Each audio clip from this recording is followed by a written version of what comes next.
لا حول ولا قوة إلا بالله العلي العظيم. أعوذ بالله السميع العليم من الشيطان اللعين الرجيم. بسم الله الرحمن الرحيم. الحمد لله رب العالمين. الحمد لله استتماما لنعمته واستسلاما لعزته واستعصاما من معصيته واستعينه فاقة إلى كفايته. إنه لا يضل من هداه ولا يئل من عاداه ولا يفتقر من كفاه. ثم الصلاة والسلام التحية والإكرام على أشرف الأنبياء والمرسلين خاتم النبيين سيدنا ونبينا ومولانا بالقاسم محمد.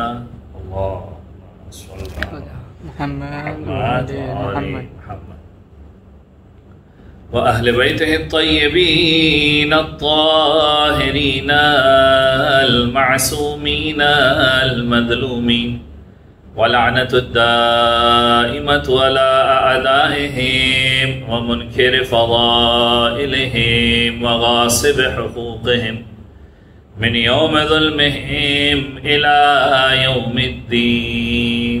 دعاء سلامتي. بسم الله الرحمن الرحيم. اللهم كل وليك الحجة ابن الحسن صلواتك عليه وعلى آبائه في هذه الساعة وفي كل ساعة وليا وحافظا وقائدا وناصرا ودليلا وعينا حتى تسكنه أرضك طوعه وتمتعه فيها طويلا. اللهم صل على محمد وآل محمد. أما بعد فقد قال الله الحكيم في كتابه الكريم. بسم الله الرحمن الرحيم. إنا أعطيناك الكوثر فصل لربك وانحر إن شانئك هو الأبتر. درود پڑھ دیجیے محمد و آل محمد پر. اللهم صل على محمد و آل محمد. عزیزان گرامی، شب ولادت سیدۃ النساء العالمین حضرت فاطمۃ الزہرا سلام اللہ علیہا اللہم صل علی محمد و آل محمد کی ولادت کی شب ہے، اور اسی مناسبت سے وہ سورہ کے جو شہزادی کی شان کو بیان کرنے کے لیے نازل ہوا، اسی سورے کے ذریعے سے کلام کا آغاز کیا اور آپ کے سامنے سورہ کوثر کی تلاوت کی. سب سے پہلے تو آپ تمام مومنین کی خدمت میں شہزادی کی ولادت کی مبارکباد پیش کرتا ہوں، اور زمانے کے امام کے حضور میں ہدیہ تبریک پیش کرنے کے لیے ایک مرتبہ بآواز بلند درود پڑھ دیں. اللہم صل علی محمد و آل محمد. عزیزان گرامی، آج وہ ہستی اس دنیا میں تشریف لا رہی کہ جو وجہ تخلیق کائنات ہے، جس کی وجہ سے پروردگار عالم نے دنیا کی تمام مخلوقات کو خلق کیا. یعنی وہ ہستی کہ جو باپ کی زندگی میں ہوتی ہے تو ام ابیہا کا لقب پاتی ہے، جب ماں کے ساتھ ہوتی ہے تو شکم مادر میں ماں سے کلام کرتی ہوئی نظر آتی ہے. یہ کون سی ہستی ہے کہ جس کا مقام اتنا بلند ہے کہ رسول خدا مختلف مقامات پر اس ہستی کے فضائل کو بیان کرتے ہوئے نظر آ رہے ہیں. وہ ہستی کے جس کے القابات اتنے زیادہ کہ اگر آج کی گفتگو فقط القابات جناب فاطمۃ الزہرا پر کر لی جائے تو یہ گفتگو ناکافی ہوگی. اتنے القابات کہ رسول خدا نے مختلف مقامات پر مختلف القابات کے بارے میں بتایا. وہ شہزادی کے جو دشمنوں کے طعنوں کو ختم کرنے کا سبب بن رہی ہے. سورہ کوثر در حقیقت فضیلت جناب زہرا کو بیان کرنا کہ پروردگار عالم کیا کہہ رہا ہے، انا اعطیناک الکوثر، اے رسول ہم نے تمہیں کوثر عطا کی. فصل لربک وانحر، اپنے رب کے لیے نماز پڑھو، قربانی دو. ان شانئک ھو الابتر، اے رسول تمہارا دشمن بے اولاد رہے گا. جو ابتری کا طعنہ دے رہے تھے رسول اللہ کو کہ رسول اللہ کی کوئی اولاد نہیں ہے، پروردگار عالم نے جناب زہرا کے ذریعے سے ان دشمنوں کے طعنوں کو ختم کر دیا. اب ذہن میں سوال تو آ سکتا ہے کہ شہزادی بیٹی ہے، بیٹی کے ذریعے سے نسل کے طعنے کو کیسے ختم کیا گیا؟ تو بس ذہن میں رکھیے کہ رسول اللہ کی ذریت فاطمۃ الزہرا سے چل رہی ہے، اور قیامت تک، زمانے کے امام کے ظہور کے بعد تک، زمانے کا امام آ کر اس نسل کو مکمل کرنے والا ہے اور رسول اللہ کے دین کو رائج کرنے والا ہے. اور زمانے کے امام کا وجود اس بات کی دلیل ہے کہ دشمن کی نسلیں ختم ہو گئی لیکن رسول خدا کی نسل قیامت تک باقی رہنے والی. یہ ابتری کا جو طعنہ دے رہے تھے پروردگار عالم نے جناب زہرا سلام اللہ علیہا کے ذریعے سے اس طعنے کو ختم کر دیا. کتنی کمال کی وہ ہستی ہوگی کہ روایتوں نے جملہ لکھا کہ پروردگار عالم نے شہزادی کے حجاب کا کتنا خیال رکھا ہے. یاد رکھیے ایک بڑا لطیف نکتہ ہے، علماء بیان فرماتے ہیں، اور آپ بھی جب جا کر روایتوں کے اندر جب پڑھیں گے تو سمجھ میں آئے گا کہ پروردگار عالم نے اس بی بی کی حجاب کا کتنا خیال رکھا. ائمہ علیہم السلام کی زیارت کے اندر آپ جملے پڑھتے ہیں کہ اشہد انک کنت نورا فی الاصلاب الشامخہ والارحام المطہرہ، کہ آپ نور تھے جو اصلاب شامخہ کے اندر تھے، پاکیزہ رحموں کے اندر تھے، ایک صلب سے دوسرے صلب کے اندر منتقل ہو رہے تھے. یہ سارے زیارت کے جملے پڑھتے ہیں. لیکن شہزادی کی ہستی وہ ہستی ہے کہ رسول خدا کو پروردگار عالم بلاتا ہے اور سیب دے کر کہتا ہے کہ سیب کو کھا لو، اور پھر شہزادی خدیجہ کے قریب جانا. یعنی پروردگار عالم نے شہزادی کی عصمت کا کتنا خیال رکھا، حجاب کا کتنا خیال رکھا کہ اس سیب کو کھانے کے ذریعے سے پروردگار عالم شہزادی کے نور کو رسول خدا کے پاس دے رہا. اور جب یہ نور منتقل ہوتا ہے جناب خدیجۃ الکبریٰ کے پاس، روایتوں میں جملہ لکھا کہ جب رسول خدا سے جناب خدیجۃ الکبریٰ کی شادی ہوئی تو عرب کی عورتوں نے شہزادی خدیجۃ الکبریٰ کا ساتھ دینا چھوڑ دیا تھا، دوری اختیار کر لی تھی.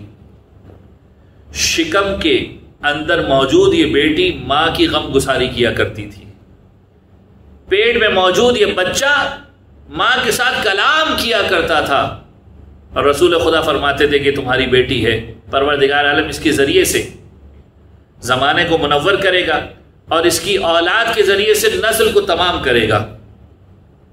اور جب بی بی دنیا میں تشریف لائی، ولادت کا احوال سنیے، جب بی بی دنیا میں تشریف لائی تو پروردگار عالم نے کس انداز میں اہتمام کیا ہے. عرب کی خواتین تو جناب خدیجہ کے قریب نہیں آ رہی، پروردگار عالم نے آسمان سے 4 خواتین کو بھیجا. اور یہ خواتین کون ہیں؟ یہ وہ خواتین کہ جو پیدائش جناب سیدہ کے موقع پر جناب خدیجہ الکبریٰ کے پاس آ کر بیٹھتی ہیں. جناب خدیجہ نئے چہروں کو دیکھتی ہیں، گھبرا جاتی ہیں، کہتی ہیں تم کون خواتین ہو؟ جواب ملتا ہے یہ 4 خواتین ہیں، اور ان 4 کے نام کیا ہیں؟ ان میں سب سے پہلی آسیہ بنت مزاحم ہیں جو کہ فرعون کی زوجہ ہیں، مومنہ عورت ہیں. دوسری مریم ہیں، جناب عیسیٰ کی مادر گرامی ہیں. تیسری جناب موسیٰ کی ہمشیرہ ہیں، ان کی بہن جناب کلثوم ہیں. اور چوتھی جناب سارہ زوجہ جناب ابراہیم. پروردگار عالم آسمان کی ان خواتین کو شہزادی کی پیدائش کے موقع پر جناب خدیجۃ الکبریٰ کے پاس بھیج رہا ہے. اس انداز کا شہزادی کا ولادت کا اہتمام ہے.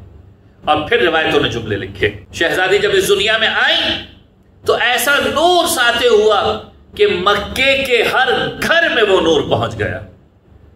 یاد رکھیے پروردگار عالم نے کس قسم کا اہتمام کیا، شہزادی کے نور سے پورے کے پورے مکہ مکرمہ کو منور کر دیا کہ آج پروردگار عالم کی ایک خاص ہستی ہے جو اس دنیا میں تشریف لائی ہے۔ یاد رکھیے شہزادی کا مقام معمولی مقام نہیں ہے۔ کچھ لوگ کہتے ہیں تقابل کرنا شروع کرتے ہیں، کن ہستیوں کے ساتھ؟ ان ہستیوں کے ساتھ کہ خدا نے جنہیں شہزادی کی پیدائش کے موقع پر بھیجا تھا۔ کچھ لوگ کہتے ہیں کہ مریم کا مقام بلند تھا۔ یاد رکھیے شہزادی کا مقام سب سے زیادہ بلند، شہزادی کا مقام کوئی معمولی مقام نہیں ہے۔ کئی ساری روایتیں موجود ہیں کہ جہاں پر رسول خدا نے صراحت کے ساتھ جملے ارشاد فرمائے کہ جب شہزادی کسی مقام پر رسول خدا سے سوال کرتی ہے، رسول خدا جناب فاطمہ سے پوچھتے ہیں کہ کیا تمہارے لیے فضیلت کم نہیں ہے کہ تم سیدۃ النساء العالمین ہو، عالمین کی عورتوں کی سردار ہو؟ شہزادی پلٹ کر رسول خدا سے سوال کرتی ہیں بابا تو پھر مریم کا کیا مقام ہے؟ یہ خود سوال بتا رہا ہے کہ مریم کا مقام لوگوں کے سامنے آئے اور شہزادی کا تقابل لوگوں کو پتہ چل جائے کہ جو تقابل کر رہے ہیں وہ سمجھ جائیں کہ فاطمہ کا مقام کتنا زیادہ بلند ہے۔ شہزادی سوال کرتی ہیں، بحر الانوار کی روایت آپ کی خدمت میں پیش کر رہا ہوں۔ شہزادی سوال کرتی ہیں بابا مریم کا کیا مقام ہے؟ رسول خدا فرماتے ہیں کہ دیکھو مریم اپنے زمانے کی عورتوں کی سردار تھی، لیکن تم عالمین ہر زمانے کی عورتوں کی سردار ہو۔ یعنی مریم کا مقام ان کے زمانے کے اعتبار سے تھا، لیکن تمہارا مقام پچھلوں کے لیے بھی ہے، اگلوں کے لیے بھی ہے اور اس زمانے کے لیے بھی ہے، ہر زمانے کی عورتوں کی سردار ہو۔ اور پھر اس کے بعد رسول خدا فرماتے ہیں کہ میں تمہاری شادی بھی ایسے فرد سے کراؤں گا جو دنیا میں بھی سب سے زیادہ افضل ہے، آخرت میں بھی سب سے زیادہ افضل ہے۔ واقعاً شہزادی اگر نہ ہوتی اور علی مرتضیٰ اگر نہ ہوتے تو شہزادی کا کوئی کفو نہ ملتا، ہمسر نہ ملتا۔ پروردگار عالم نے بھی دیکھ کر یہ جوڑی بنائی ہے۔ پروردگار عالم نے ان ہستیوں کو یکجا کیا۔ رسول خدا نے فرمایا کہ دیکھو کتنا بلند مقام ہے، عالمین کی عورتوں کی سردار۔ لوگ شہزادی کے ساتھ کمپیریزن کرتے ہیں، مقایسہ کرتے ہیں، تقابل کرتے ہیں۔ کس انداز میں تقابل کرتے ہیں؟ اب بحر الانوار میں ان باتوں کو نقل کیا گیا مختلف انداز میں۔ میں اس بات کو ایک مناظرے کی صورت میں آپ کی خدمت میں پیش کر دوں۔ کچھ لوگ کہتے ہیں کہ شہزادی کا مقام کم ہے، مریم کا مقام زیادہ ہے۔ اب جنہوں نے دلیل دی، اب یقیناً یہ کسی عالم کا ایک مناظرہ ہے کہ جو مختلف کتابوں کے اندر لکھا گیا ہے، نکات کی صورت میں بحر الانوار کے اندر بھی موجود ہے، کہ جو کہتے ہیں کہ مریم کا مقام بلند ہے۔ دلیل کیا ہے؟ کہتے ہیں دلیل یہ ہے کہ پروردگار عالم نے قرآن مجید میں جناب مریم کے نام سے ایک سورہ کو نازل کیا، لہذا چونکہ قرآن میں جناب مریم کا تذکرہ ہو گیا لہذا جناب مریم کا مقام زیادہ بلند ہے۔ دوسری دلیل کیا ہے کہ پروردگار عالم قرآن مجید میں کہہ رہا ہے کہ ان اللہ اصطفاکی وطہرکی، کہ پروردگار عالم نے تمہیں چنا ہے، پروردگار عالم نے تمہیں چنا ہے اور طاہرہ قرار دیا ہے، پاک و پاکیزہ قرار دیا گیا ہے۔ تو جس کی طہارت کی گواہی قرآن میں آ رہی ہو وہ کتنی بلند ہستی ہوگی۔ ابھی جناب مریم کے لیے دلیلیں پیش کی جا رہی ہیں۔ جواب دینے والا بھی جواب دیتا ہے کہ اگر جناب مریم کے لیے خدا نے قرآن مجید میں ایک سورہ کو نازل کیا تو یاد رکھو شہزادی کے لیے ایک سورہ نہیں، کئی سوروں کے اندر بات کی گئی، اور کچھ سورے تو خود شہزادی کے ساتھ مخصوص ہو کر رہ گئے۔ سورہ کوثر شہزادی کی شان کا ایک قصیدہ ہے، سورہ قدر شہزادی کی شان کو بیان کرنے کے لیے ہے، سورہ دہر شہزادی کے اعمال کی کیفیت کو بیان کرنے کے لیے ہے، قصیدہ ہے پورا کا پورا شہزادی کا۔ تو اگر مریم کے لیے ایک سورہ آ رہا ہے تو شہزادی کے لیے 3 صورتوں میں بات آ رہی، اور اس کے علاوہ کئی سوروں کی آیتیں شہزادی کے فضائل کو بیان کر رہی ہیں۔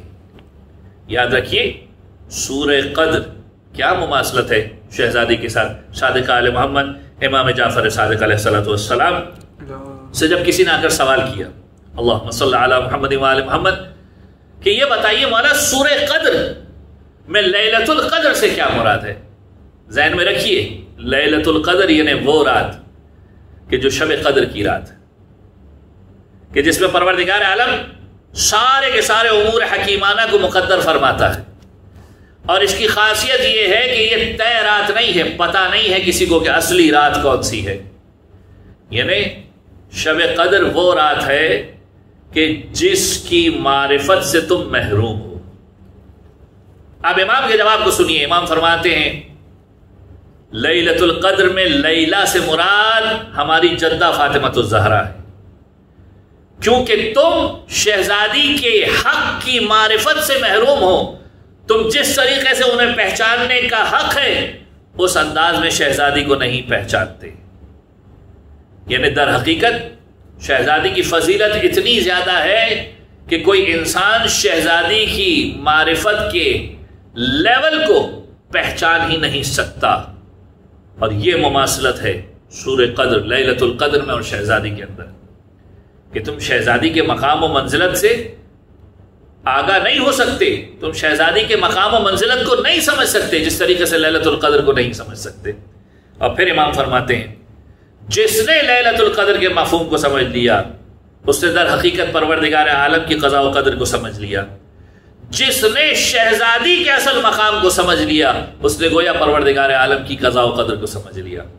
یعنی بتانے کے لیے امام بتا رہے ہیں کہ دیکھو کیا مماثلت ہے.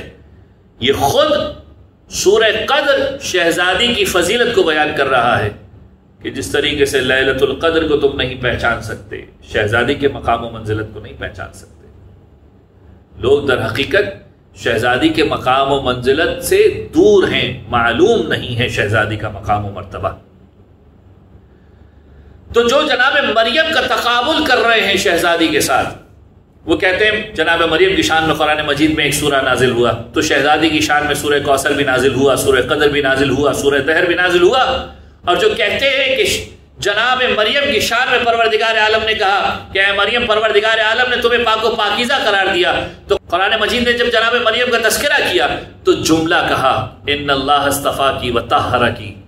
ایک مرتبہ طہارت کا لفظ استعمال ہوا، لیکن جب شہزادی کے لیے جملہ استعمال ہوا تو کیا جملہ ہوا؟ انما یرید اللہ لیذھب عنکم الرجس اہل البیت ویطہرکم تطہیرا. دو مرتبہ طہارت کا لفظ استعمال ہوا ویطہرکم تطہیرا. یعنی پروردگار عالم نے تمہیں ایسا پاک و پاکیزہ بنایا جیسا پاک و پاکیزہ بنانے کا حق ہے. یعنی شہزادی کا تذکرہ ہوا تو دو مرتبہ طہارت کا تذکرہ کیا. تو جو مریم کی فضیلت کی بات کرتے ہیں شہزادی کے مقام کو دیکھیے کہ جن کے بارے میں قرآن مجید طہارت کی بات کر رہے ہیں، اور کیسی طہارت، دو مرتبہ تذکرہ ہو رہا ہے. لہذا سمجھو جناب زہرا کے مقام و مرتبہ کو. اور یہ بھی جان لو اگر فضیلت کو دیکھنا ہے تو یہ دیکھ لینا کہ جب جناب مریم کا فرزند آسمان سے ظہور کرے گا اور زہرا کا فرزند آسمان سے ظہور کرے گا تو امامت کس کے حصے میں آئے گی اور اقتداء کس کے حصے میں آئے گی؟ زہرا کا بیٹا امامت کر رہا ہوگا، مریم کا بیٹا معموم بن کے کھڑا ہوگا. یعنی فضیلت جناب زہرا کو سمجھنے کی کوشش کرو. یہ ساری کی ساری فضیلت جناب زہرا ہے. پروردگار عالم نے ان ہستیوں کو اتنا بلند مرتبہ بنایا. القابات جناب زہرا کی بات کر رہا ہوں. میں نے آپ کی خدمت میں کہا کہ اگر فقط القابات کے اوپر بات ہو جائے تو خود یہ لقب زہرا، اس کے مفہوم کو سمجھنے کی کوشش کیجیے. روایتوں کے جملے، دو مختصر سی روایتیں، ایک ابان بن تغلب اور دوسری حضرت سلمان فارسی. دونوں روایتیں آپ کی خدمت میں نقل کروں گا. بحر الانوار کے اندر یہ روایتیں موجود ہیں کہ جناب فاطمہ کا یہ نام، یہ لقب زہرا کیوں تھا، یعنی اس کی وجہ کیا تھی. روایت کے جملے ابان بن تغلب صادق آل محمد امام جعفر صادق علیہ الصلوۃ والسلام اللہم صل علی محمد و آل محمد کی خدمت میں آیا اور آ کر سوال کیا، مولا کہ آپ کی جدہ کا نام زہرا کیوں رکھا گیا؟ مولا فرماتے ہیں کہ اس وجہ سے میری جدہ کا نام زہرا رکھا گیا کہ جب وہ اس دنیا میں تشریف لائی تو اس کے بعد ان کی ذات انور سے نور تھا جو دن میں کئی مرتبہ نکلتا تھا.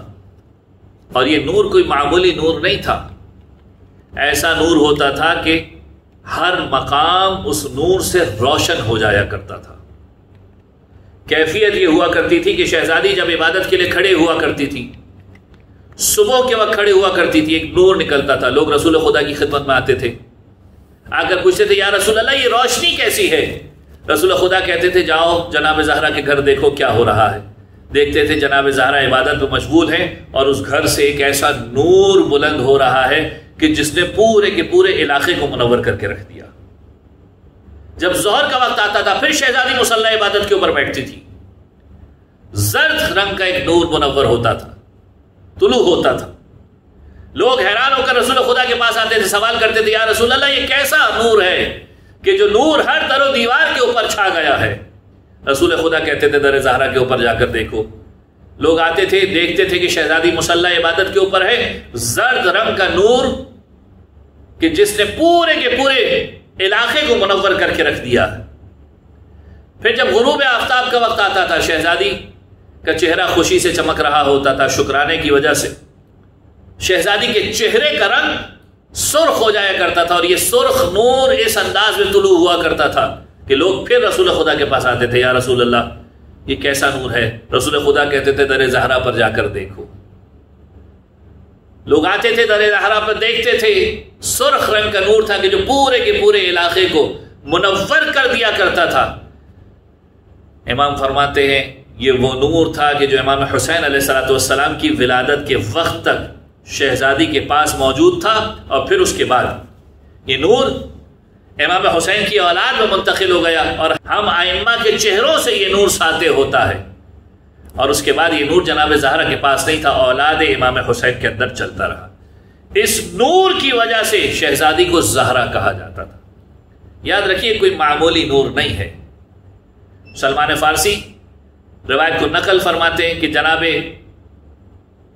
عباس ابن عبد المطلب رسول خدا کی خدمت میں آتے ہیں اور کہتے ہیں یا رسول اللہ ہم سب کے سب اولاد عبد المطلب میں سے ہیں، تو کیا وجہ ہے کہ علی کا مقام زیادہ بلند ہے؟ اب روایت کو سنیے، کیا وجہ ہے کہ علی کا مقام زیادہ بلند ہے؟ رسول خدا فرماتے ہیں کہ یاد رکھو پروردگار عالم نے سب سے پہلے میرے اور علی کے نور کو خلق کیا۔ پروردگار عالم نے سب سے پہلے میرے اور علی کے نور کو خلق کیا، پھر پروردگار عالم نے ایک کلمے کے ذریعے نور بنایا، ایک کلمے کے ذریعے روح کو بنایا اور انہیں مخلوط کر دیا، اور اس نور سے مجھے اور علی کو پیدا کیا سب سے پہلے۔ جو روایتیں ہم سنتے رہتے ہیں اول ما خلق اللہ نوری، ان روایتوں کو سمجھیے، یہ نور رسول خدا کا ہے، اور علی اور رسول خدا کا نور جدا نہیں ہے۔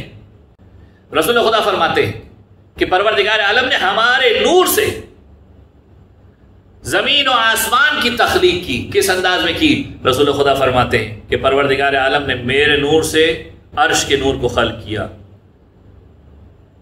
علی کے نور سے آسمان کے نور کو خلق کیا، اور پھر اس کے بعد حسن و حسین کے نور کو جب الگ کیا تو حسن کے نور سے آفتاب کے نور کو خلق کیا، حسین کے نور سے قمر کے نور کو خلق کیا۔ یعنی زمین و آسمان ان ساری چیزوں کے نور سے پہلے اہل بیت علیہ السلام کا نور موجود تھا۔ جب نہ زمین موجود تھی، نہ آسمان، نہ جنت و جہنم، نہ لوح و قلم، پروردگار عالم نے ان سارے انوار سے پہلے اہل بیت کے نور کو خلق کیا، رسول کے نور کے ذریعے سے عرش کو خلق کیا، علی کے نور کے ذریعے سے آسمان کو خلق کیا، حسن کے نور کے ذریعے سے آفتاب کو خلق کیا، حسین کے نور کے ذریعے سے مہتاب کو خلق کیا۔ یعنی آسمان و زمین، چاند و سورج، یہ ساری کی ساری روشنی اہل بیت علیہ السلام کی دین ہے۔ فرشتے حیران ہوئے، پروردگار عالم کی تعظیم کرنے لگے، پروردگار تو نے کتنے بہترین نور خلق کیے۔ پروردگار عالم نے فرشتوں کا آزمانا چاہا، اتنا اندھیرا کر دیا، اتنا اندھیرا کر دیا، اب تک تو یہ نور دیکھ رہے تھے، اتنا اندھیرا کر دیا کہ پریشان ہو گئے، گھبرا گئے۔ تاریکی کی وجہ سے پروردگار عالم کی بارگاہ میں فریاد کرنے لگے، اے پروردگار اتنا اندھیرا، اتنی ظلمت پہلے کبھی نہیں دیکھی، اے پروردگار ہمیں اس اندھیرے سے نجات دے دے۔ اور اس وقت پروردگار عالم نے، اب دیکھیے مقام فاطمۃ الزہرا کتنا بلند ہے، اس وقت پروردگار عالم نے نور فاطمۃ الزہرا کو عرش بری پر ایک قندیل کی مانند آویزہ کر دیا، اور یہ نور اتنا بہترین نور تھا کہ وہ ساری ظلمت ختم ہو گئی۔ فرشتے پروردگار عالم کی تسبیح کرنے لگے، فرشتے پروردگار عالم کی تسبیح میں مصروف ہو گئے کہ اے پروردگار کتنا بہترین نور ہے، کتنی بہترین روشنی ہے کہ ساری ظلمتوں کا خاتمہ ہو گیا۔ یہ نور فاطمۃ الزہرا ہے کہ جس کے ذریعے سے ساری تاریکیوں کا خاتمہ ہو رہا ہے۔ اور پھر خداوند عالم کہتا ہے کہ یہ جو فرشتوں کی تسبیح ہے یہ وہ تسبیح ہے کہ جس کا ثواب علی، اولاد علی اور اولاد فاطمہ کو ملتا رہے گا اور ان کے چاہنے والوں کو ملتا رہے گا۔ سلمان فارسی نے یہ روایت سنی، جب مولا کائنات سے ملاقات ہوئی تو ایک مرتبہ مولا کائنات کو دیکھ کر مسکرانے لگے، تعظیم کے لیے کھڑے ہو گئے اور کہنے لگے یا علی، فرشتوں کی تسبیح کا ثواب ہمیں مل رہا ہے آپ کی برکت کی وجہ سے۔ فرشتے تسبیح کر رہے ہیں زہرا کے نور کو دیکھ کر، ثواب مل رہا ہے زہرا کے چاہنے والے سلمان فارسی کو، زہرا کے چاہنے والے تمام مومنین کو ثواب مل رہا ہے۔ یاد رکھیے کوئی معمولی مقام نہیں ہے، یہ شہزادی وہ ہستی ہے کہ جس کا مقام عرش پر بھی اتنا ہی زیادہ بلند ہے جتنا زمین پر بلند ہے۔ پروردگار عالم نے ان ہستیوں کو ان تمام ہستیوں سے پہلے خلق کیا جو اس زمانے کے اندر آئی ہیں۔ بحر الانوار کی ایک اور روایت سنی اور آپ کی زحمتوں کو تمام کروں۔ جب جناب آدم و حوا، روایت کے جملے، جناب آدم و حوا جنت کی سیر کرنے کے لیے نکلے تو ایک مرتبہ آپس میں بات کرنے لگے کہ پروردگار عالم نے ہم سے زیادہ بہترین اور حسین چیز خلق ہی نہیں کی۔ پروردگار عالم نے جبرائیل کو حکم دیا، جبرائیل انہیں جنت کی سیر کروا دو۔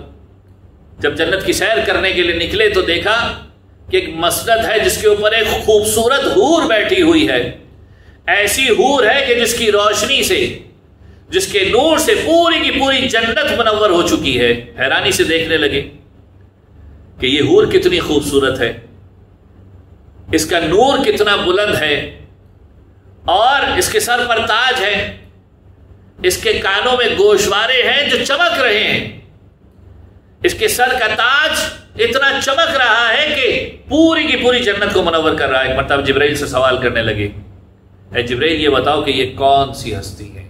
جبرائیل کہتے ہیں کہ یہ پروردگار عالم کی وہ مخلوق ہے کہ جو آپ کی ذریت سے پیدا ہوگی، لیکن پروردگار عالم نے اسے بہت پہلے خلق کر دیا۔ کہا اس کا نام کیا ہے؟ کہا اس کا نام فاطمۃ الزہرا ہے۔ کہ یہ جو سر کا تاج ہے یہ کون ہے؟ کہا یہ علی مرتضیٰ ہیں جو فاطمۃ الزہرا کے ہمسر ہیں۔ کہ اس کے کانوں میں جو گوشوارے جو چمک رہے ہیں، جن کی روشنی انمول ہے، یہ کون ہے؟ کہا یہ اس کے فرزند اور جنت کے سردار امام حسن و امام حسین ہیں۔ ایک مرتبہ جناب آدم نے سوال کیا کہ کیا یہ مجھ سے پہلے خلق کیے گئے؟ جبرائیل فرماتے ہیں کہ پروردگار عالم نے ان ہستیوں کی تخلیق آپ سے ہزاروں سال پہلے کر دی جو علم پروردگار عالم کے اندر موجود تھی۔ یاد رکھیے وہ ہستیاں ہیں کہ جن کا مقام بہت زیادہ بلند ہے، جب چاہیں جس کو چاہیں سب کچھ عطا کر سکتے ہیں۔ فقط اہل بیت علیہ السلام سے بہترین انداز میں توسل اختیار کرنے کی ضرورت ہے۔ یاد رکھیے شہزادی کے گلے کا ایک گلوبند تمام لوگوں کی مشکلات کو حل کر کے شہزادی کے گھر میں واپس آ جایا کرتا ہے۔ شہزادی اس چیز پر زیادہ توجہ دیتی ہیں جو آخرت میں سب سے زیادہ کام آنے والی ہے، لہذا شہزادی کے چاہنے والوں کا طریقہ کار بھی یہی ہونا چاہیے کہ اسی انداز میں زندگی کو گزاریں اور آخرت کے اعمال کے لیے اپنی کوششوں کو صرف کریں۔ پروردگار عالم سے یہی دعا کرتے ہیں، بار اللہ تجھے واسطہ محمد وآل محمد کا سیرت جناب سیدہ پر ہم سب کو چلنے کی توفیق عطا فرما۔ شہزادی کی ولادت کی برکت کے صدقے میں تمام دنیا کو اس ناگہانی آفت اور اس وبا سے نجات عطا فرما۔ تمام مومنین کو جو اس بیماری میں مبتلا ہو گئے بار الہ انہیں جلد از جلد شفائے کاملہ عاجلہ نصیب فرما۔ زمانے کے امام کے ظہور میں تعجیل فرما، ہمیں ان کے اعوان و انصار میں شمار فرما۔ ربنا تقبل منا انک انت السمیع العلیم وتب علینا انک انت التواب الرحیم۔